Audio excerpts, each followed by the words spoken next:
Salut et bienvenue dans cette vidéo. Aujourd'hui nous allons apprendre quelques notions sur le langage Python. Mais avant de commencer, je voudrais t'inviter à t'abonner à la chaîne Busnono et de partager la vidéo à tous tes amis. Si cela est fait, on commence.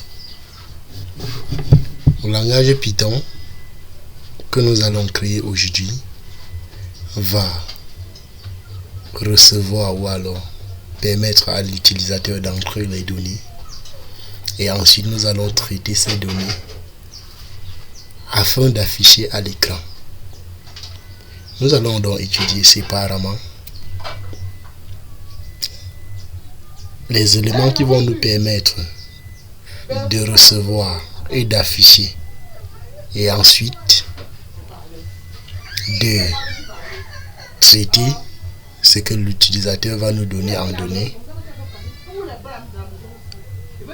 ou alors nous fournir, afin que nous puissions être capables de les traiter.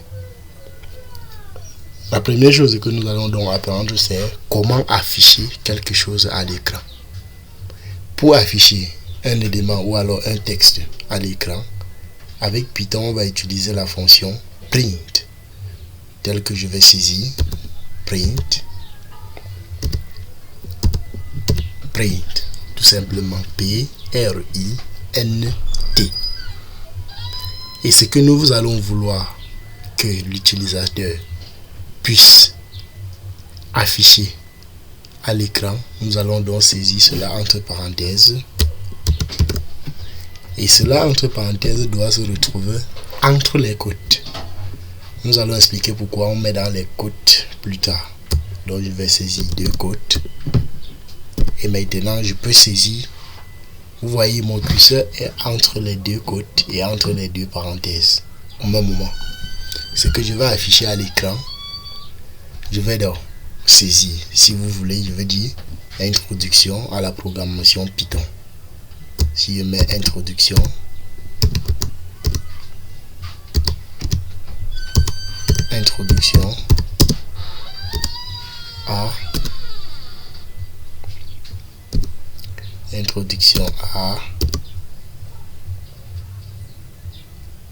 désolé, introduction à la programmation. Je prends tout le temps pour saisir lentement pour que chacun puisse s'imprégner de la chose à la programmation Python.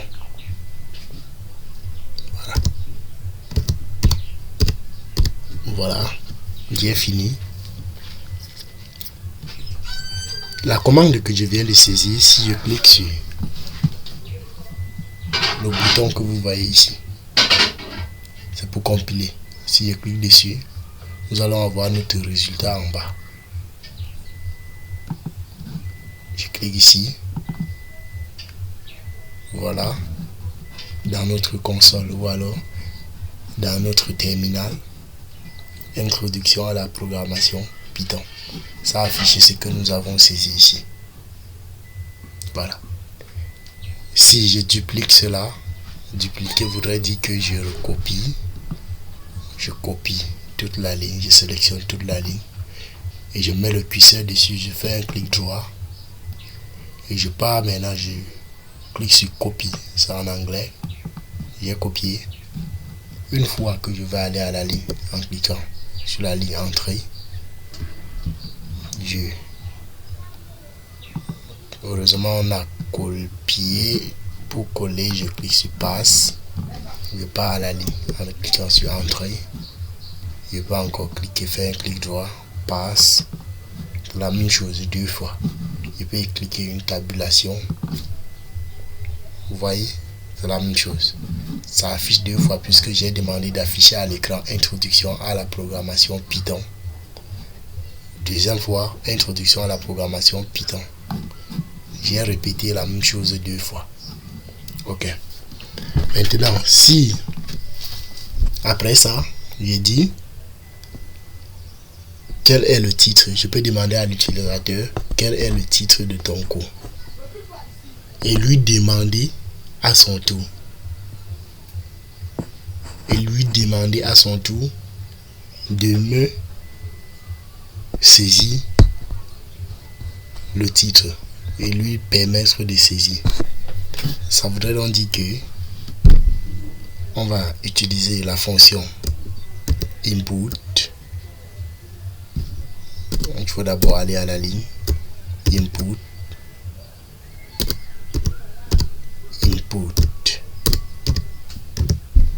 tel que c'est, et entre parenthèses nous allons encore saisir un message, parce que tout simplement comme ça il va ouvrir, mais on doit plutôt saisir le message. On veut demander le titre de son cours qu'il veut. On va mettre encore entre les côtes votre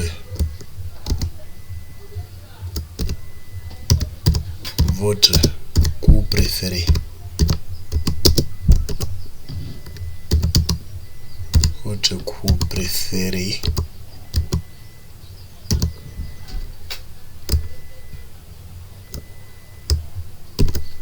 Votre cours préféré. Et maintenant, ça ne suffit pas, puisqu'on va permettre à l'utilisateur d'entrer quelque chose, de taper. Et quand il va taper, il va falloir que nous arrangions une petite boîte qui va recevoir ce qu'il va taper à l'écran ou alors saisir comme données, et nous allons récupérer dans cette boîte. Et pour donc ajouter la boîte sur Python, on va tout simplement créer une variable. Et pour créer une variable, nous allons juste donner un nom en lettres majuscules, pourvu que ce ne soit pas un caractère spécial comme print. Je peux noter cette variable cours, ou alors a tout simplement égal input votre cours préféré. Si je clique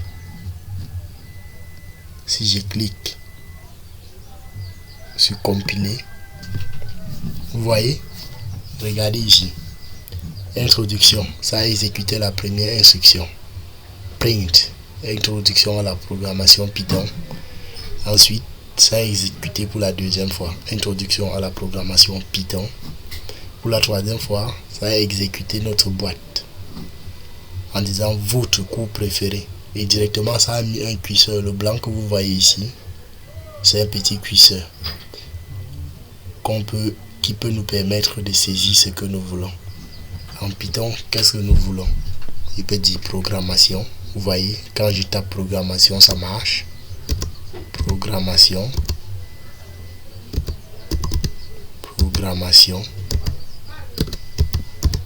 Voilà. Programmation, voilà ça. Et dès que vous tapez, si vous appuyez sur la touche entrée, ça me dit le programme est terminé. Ça ne fait rien, parce que notre programme était constitué de 3 instructions seulement. Première instruction, afficher. Deuxième instruction, afficher encore la même chose. Troisième instruction, on demande juste la donnée. Mais comme tel que vous voyez que ça ne fait rien, ça veut donc dire que comme ça arrivé à ce niveau, jusqu'à ça a fini l'exécution. Parce que l'exécution finit quand nous avons entré la donnée. Maintenant, quand nous entrons la donnée et que nous validons en appuyant sur la touche entrée, le programme se termine. Et en se terminant en arrière-plan, ça voudrait donc dire qu'on a reçu la donnée et on a stocké dans la boîte que nous avons créée en appelant A. C'est ça la variable. Donc la variable A ici vaut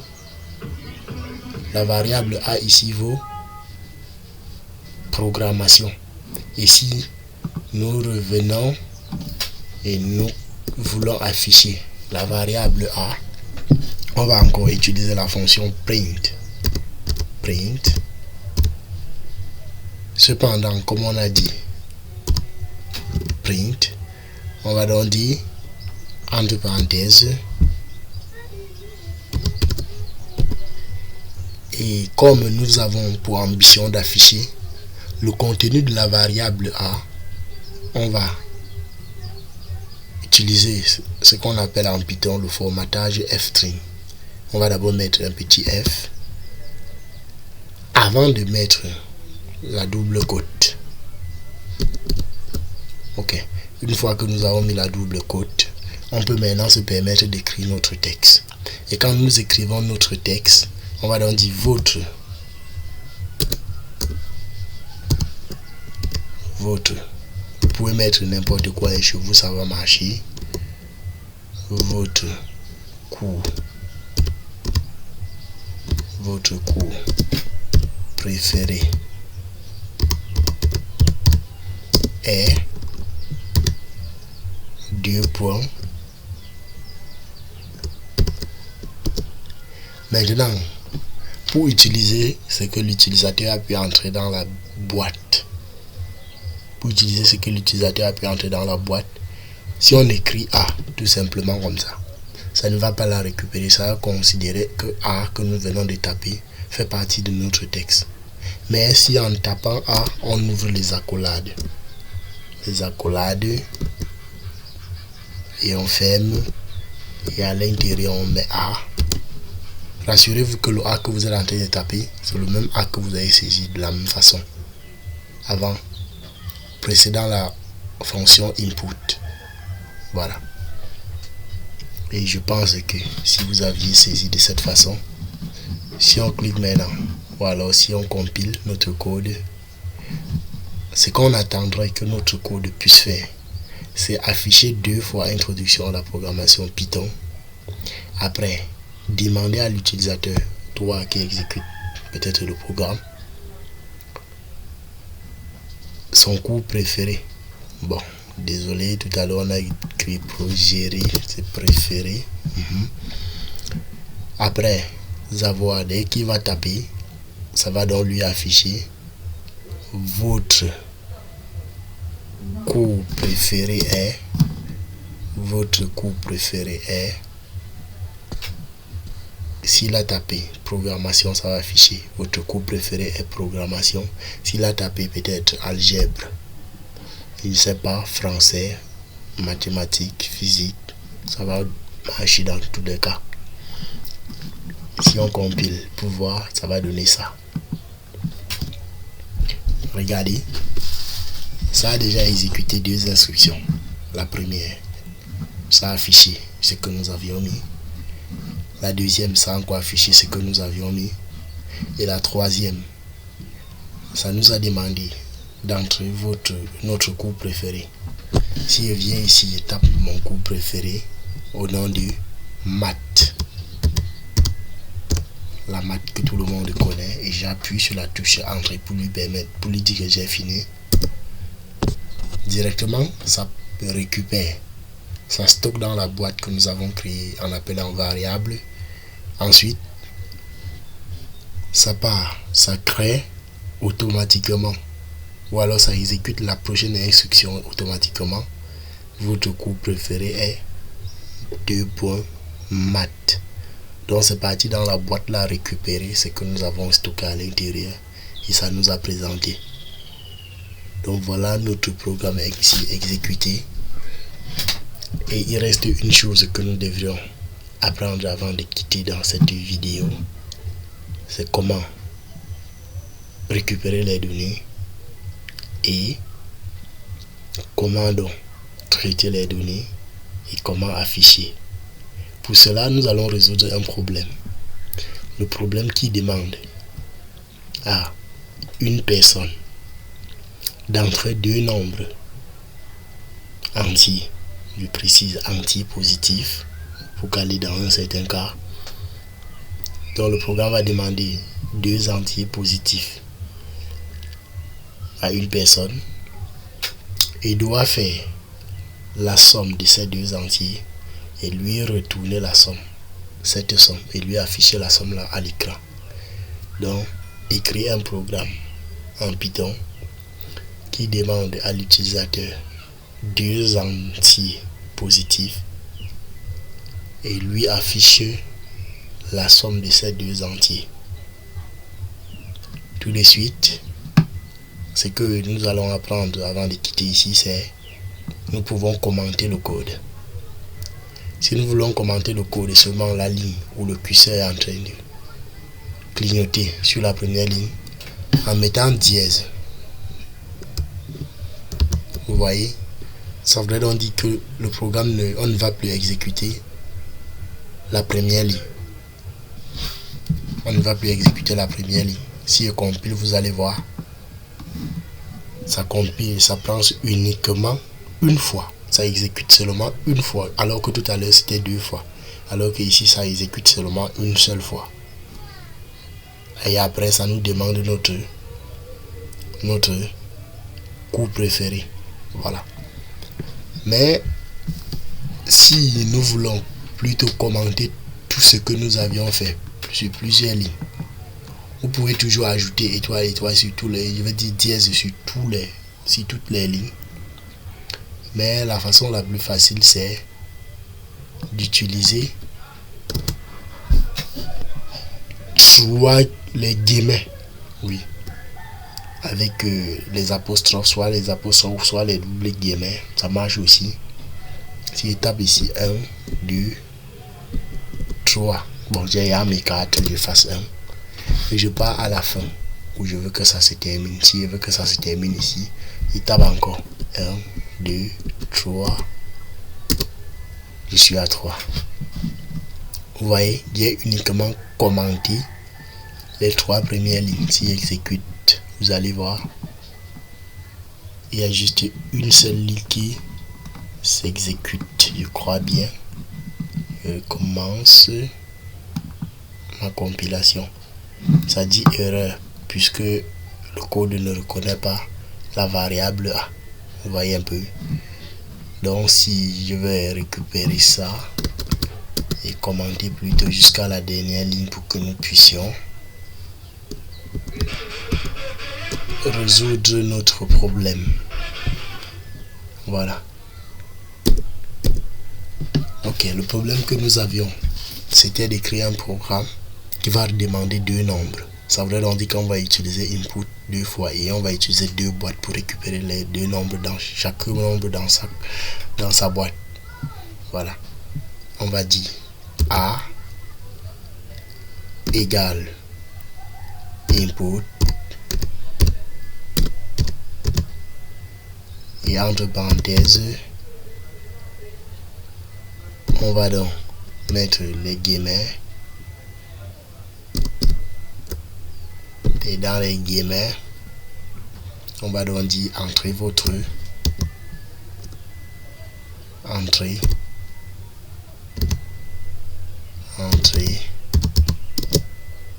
nombre 1.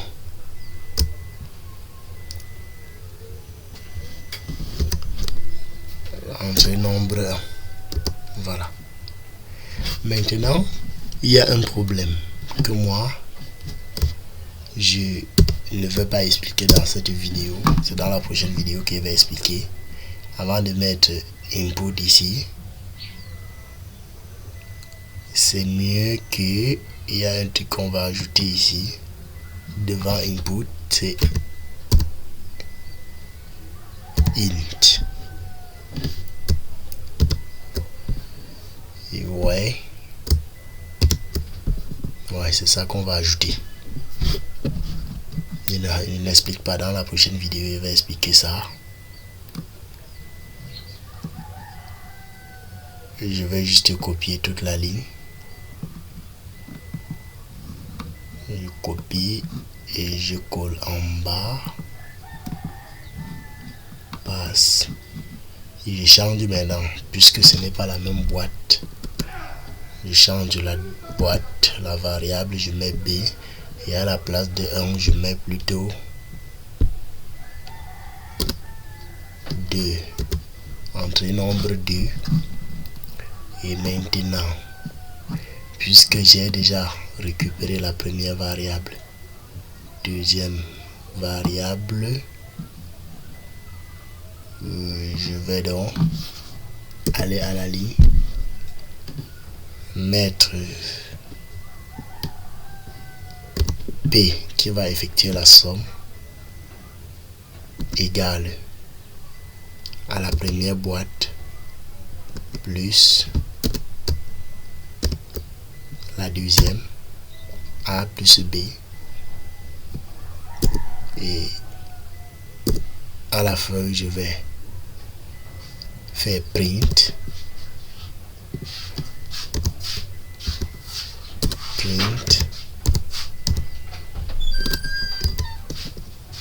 Entre parenthèses, je vais ajouter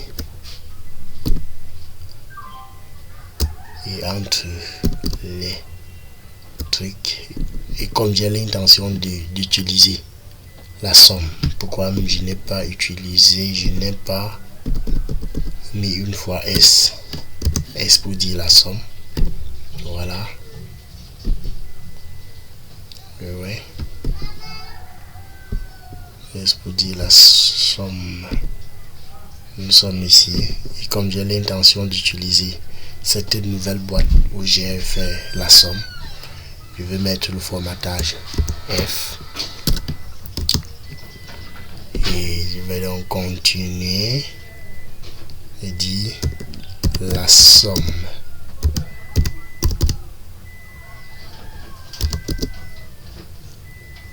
est 2 points. J'ouvre les accolades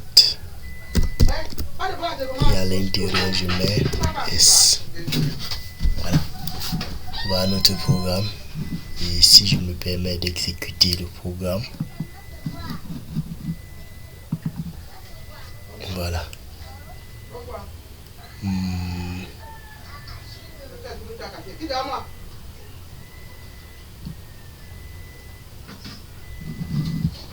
programme me dit on me dit qu'il y a un problème à la ligne 4. À la ligne 4, oui. Voilà. Je modifie. J'avais mis plutôt 4 au lieu de 3. J'exécute mon programme. Ça me demande entrer le premier. On a même mal écrit au premier nombre. Si je saisis 4, je tape sur entrée. Il me demande le deuxième nombre. Je tape 8. Si il va faire la somme, le résultat auquel on va s'attendre, c'est 8 plus 4 qui va donc donner 12. Si je tape entrée pour dire que j'ai donné le deuxième résultat, entrée, la somme est 12. Voilà notre programme. Ça veut donc dire que le programme nous a demandé le premier nombre. Le fait que c'était positif, j'ai utilisé INT. J'ai dit je vais expliquer la prochaine fois. Et le fait que le deuxième nombre doit aussi être positif, j'ai donc utilisé encore INT. J'ai donc créé une autre nouvelle boîte, pas pour récupérer la donnée de l'utilisateur, mais plutôt pour faire la somme de mes deux autres boîtes. Et à la fin donc, le résultat que j'ai obtenu, j'ai dû afficher ce résultat c'est le résultat que j'ai obtenu en faisant la somme. Et c'est là où le tout est joué, parce que j'ai mon résultat qui est bel et bien là. Quand j'ai pris 4, c'était juste pour faciliter. Peu importe le nombre positif que tu vas prendre, ça va marcher. Si nous prenons par exemple un cas 200 au premier nombre, après avoir cliqué sur entrée, je clique plutôt sur 300. Le résultat en faisant la somme, on va s'attendre à combien? À 500. Voilà donc le résultat, 500. Maintenant, si je prends les nombres encore plus grands, je ne sais pas combien. Si vous voulez, vous prenez la calculatrice, moi il saisit n'importe quoi pourvu que ce soit le nombre positif. Regardez ces nombres. Après entrer, je tape encore d'autres. Voilà. Je pense que ce sont des nombres qui ont la même taille. Une fois que je clique sur Entrée, le résultat me donne à l'immédiat, en quelques fractions de secondes. Vous voyez, extrêmement facile. Donc voilà un code. Je suis sûr que si vous vous asseyez, vous commencez à faire la somme-ci que j'ai tapé, tout ça, vous calculez. Ici, regardez par exemple, je prends les derniers chiffres. 2 plus 4, 6. Le voici. 7 plus 7, 14. J'écris 4, je retiens 1. C'est bon. 7 plus 8. 7 plus 8. Ça va donner 15. Plus 1 de retenu, 16. J'écris 6.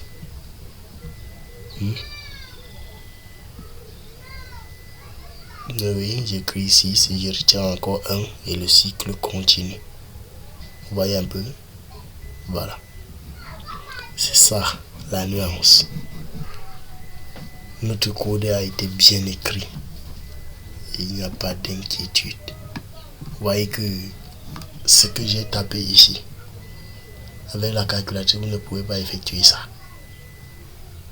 Impossible. D'accord. C'était donc tout pour cette vidéo. Merci d'avoir regardé. À la prochaine pour une nouvelle.